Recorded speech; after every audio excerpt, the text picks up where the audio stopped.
Bravo les grands bâtisseurs! Des tours en or, des trottoirs en béton, parfait pour y dormir encore cette nuit.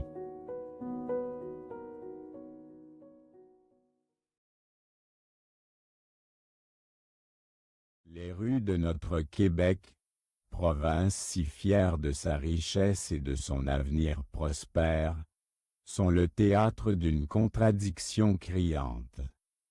Chaque jour, des milliers de personnes démunies errent dans les villes, invisibles aux yeux des politiciens et des citoyens qui prônent des projets grandioses, déversant des milliards dans des constructions luxueuses.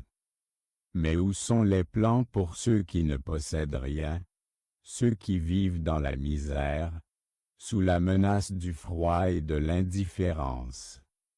Les gouvernements, dans leur course à la modernité et à l'embellissement, semblent oublier que les fondations d'une société forte ne se construisent pas seulement sur des gratte-ciel et des infrastructures clinquantes, mais sur la dignité et le bien-être de ses membres les plus vulnérables.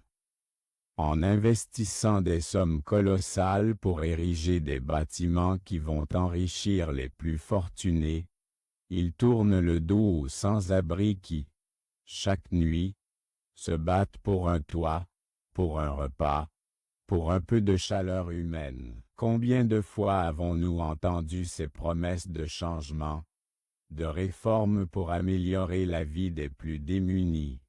Mais au final, ce sont les mêmes visages fatigués, les mêmes histoires de solitude et de souffrance qui s'accumulent sous les ponts et dans les ruelles sombres.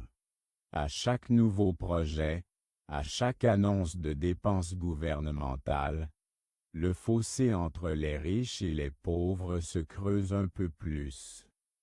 Le Québec est une société de contrastes.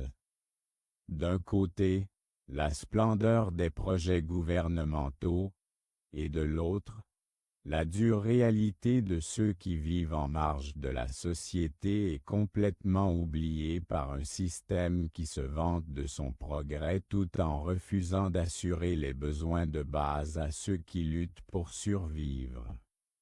Il est temps que nos dirigeants voient au-delà des chiffres, qu'ils prennent conscience que derrière chaque statistique, il y a un être humain qui mérite respect et compassion.